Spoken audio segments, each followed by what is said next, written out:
Welcome to Colonize the Ocean podcast, where we discuss oceanic colonization, exploration, and education with your hosts Adam Jewell and Brendan Traxler.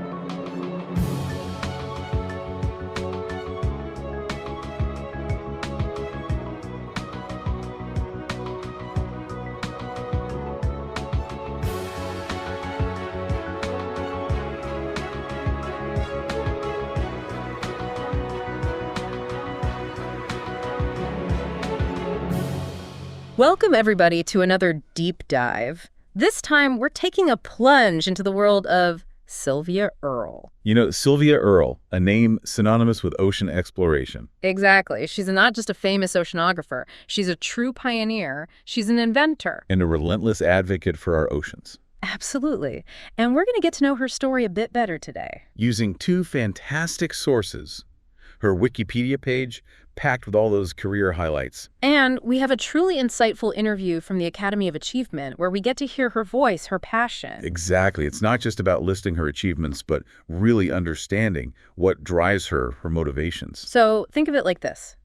We're going beyond the textbook and having a conversation with Sylvia Earle herself. And in this conversation, I think we'll uncover some pretty amazing things. Now let's rewind a bit. Sylvia Earle was born back in 1935. In New Jersey. But her family moved to Florida when she was young. And get this, her backyard basically became the Gulf of Mexico. Talk about an immersive childhood. The ocean was her playground. It makes you wonder how much that shaped her love for marine life, right? Oh, absolutely. It planted the seeds of her lifelong passion.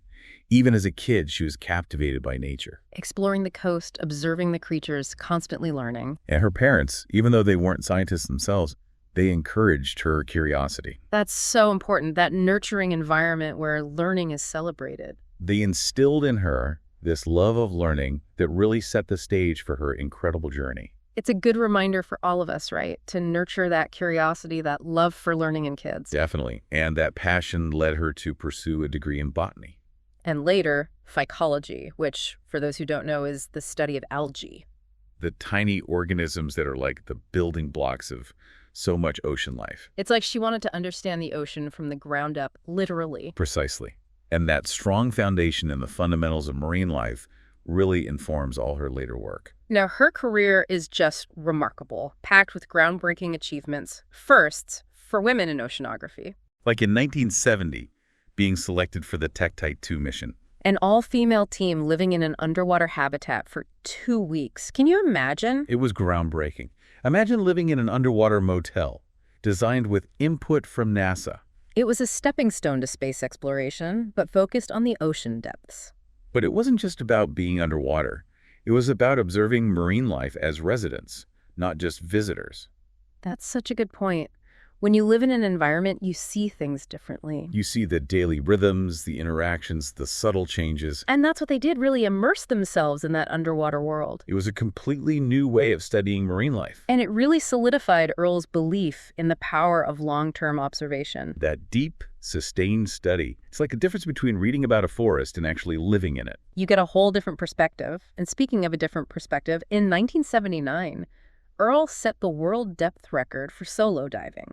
In a gym suit, walking untethered at 1,250 feet. Imagine the pressure at that depth. Incredible. It's like walking on the moon, but underwater. And this wasn't just about breaking records. It was about pushing the limits of exploration, using technology to reach new depths. And it speaks to her adventurous spirit, that desire to see what's beyond the known.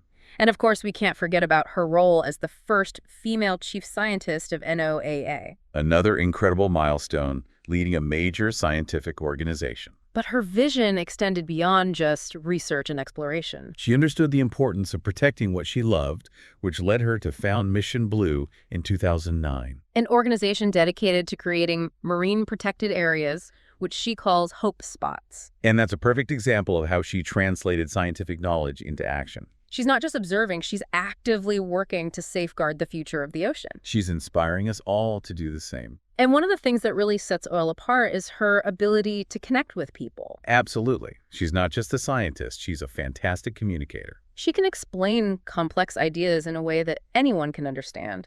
And she's not afraid to speak her mind. to advocate for what she believes in. Right. She's a powerful voice for the ocean, and she's not afraid to use it. And that's exactly what we'll explore further in this deep dive. We'll delve into her work with humpback whales, her innovative technologies, and her powerful message of conservation. Stay tuned. It's going to be an amazing journey. You know, one thing that really fascinates me about Earle is how she combines this deep scientific knowledge with a real sense of adventure. Yeah, it's like she's not content with just reading about the ocean. She has to experience it firsthand. Exactly. And that takes us back to the Tektite-11 mission, living underwater for 2 weeks. That must have been incredible. I can only imagine waking up every morning surrounded by fish. It's like living in an aquarium. It wasn't quite that luxurious. The habitat was pretty basic. Remember, this was 1970. Right, the technology was still in its early stages. But even so, it must have been an amazing experience. Oh, absolutely. It gave them this unique opportunity to observe marine life up close and personal for an extended period. Earle talks about it in the Academy of Achievement interview. She describes it as a turning point in her career. It's where she really solidified her understanding of the importance of long-term observation. Really immersing yourself in the environment you're studying. And not just observing from a distance, but actually interacting with the creatures. Like with the fish. She spent hours underwater studying their behavior. She even talks about waking up before dawn to watch the transition from nighttime to daytime fish, that shift in activity on the reef. Wow, that's dedication. Getting up before sunrise to watch fish. But that's Sylvia Earle, always pushing the boundaries, always eager to learn more. And speaking of pushing boundaries, let's talk about that record-breaking dive in the gym suit. 1,250 feet down, walking on the seafloor. Can you imagine the pressure, the darkness? That must have been like stepping into another world. Well, in the interview, she talks about the light at that depth. She describes it as this beautiful indigo twilight. And then there were all those bioluminescent creatures lighting up the darkness. It sounds like something out of a science fiction movie. But it's real. And it's just one example of the many wonders that Earle has witnessed firsthand. And that sense of wonder is what drives her exploration, what fuels her passion for the ocean. And it's contagious. Listening to her talk about it, you can't help but feel that same sense of awe and excitement. Exactly. Yeah. And that's what makes her such a powerful communicator. She's not just sharing facts, she's sharing her passion, her love for the ocean. And that passion is what led her to her work with humpback whales. Right. She didn't just want to study them from the surface. She wanted to dive with them to experience their world firsthand. In the interview, she talks about this one incredible encounter where a group of whales approached their boat. She said it was the most exciting moment of her life. It must have been breathtaking to be in the water with these magnificent creatures. But it also must have been a little bit terrifying, right? I'm sure there was a mix of emotions.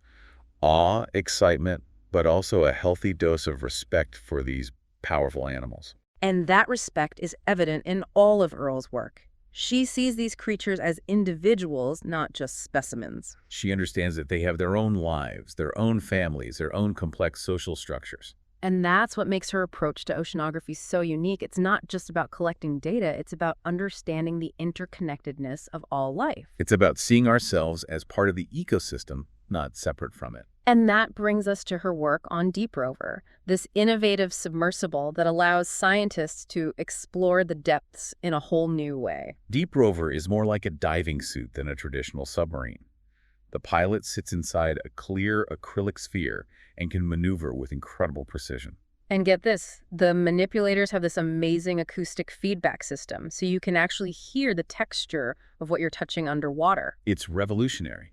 It completely changes the way we can interact with the deep sea. It's a testament to Earle's ingenuity and her commitment to pushing the boundaries of exploration. And it highlights her understanding of the importance of sensory experience and scientific discovery. It's not just about seeing, it's about feeling, hearing, experiencing the underwater world with all of your senses. And that leads to a much deeper, more intuitive understanding of the ocean.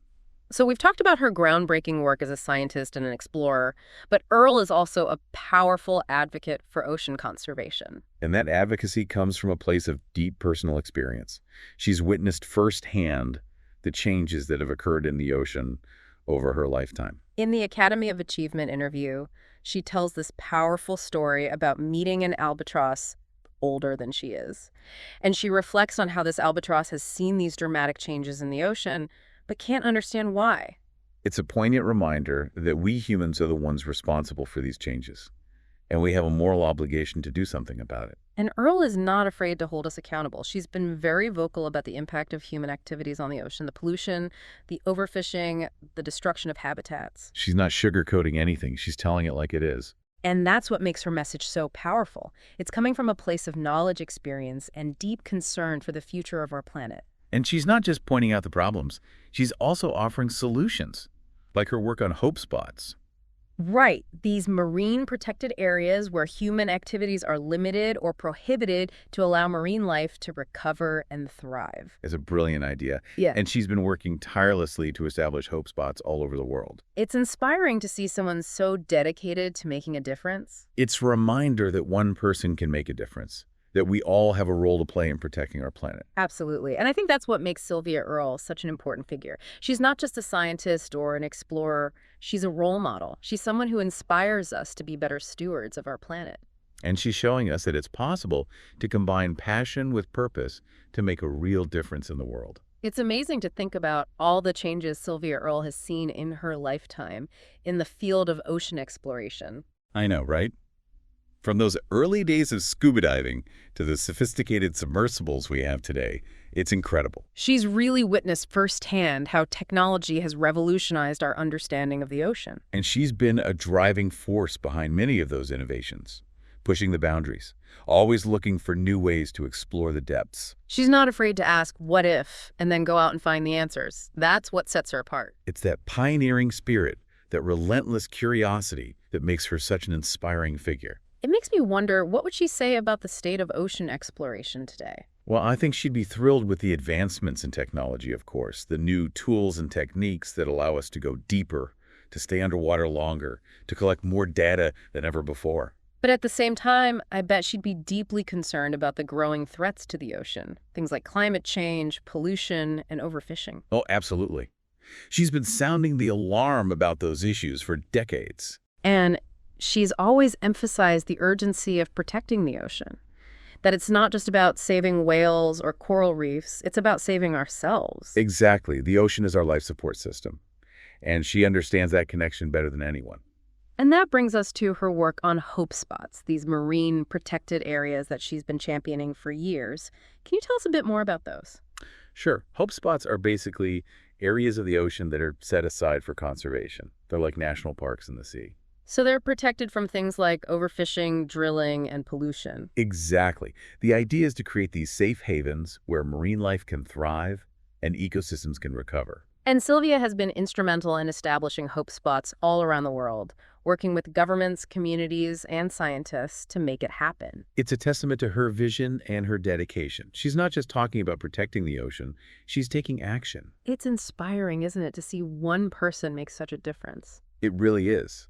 And it's a reminder that we all have a role to play in protecting our planet. So, as we wrap up our deep dive into the world of Sylvia Earle, what's the one thing you want listeners to take away from this episode?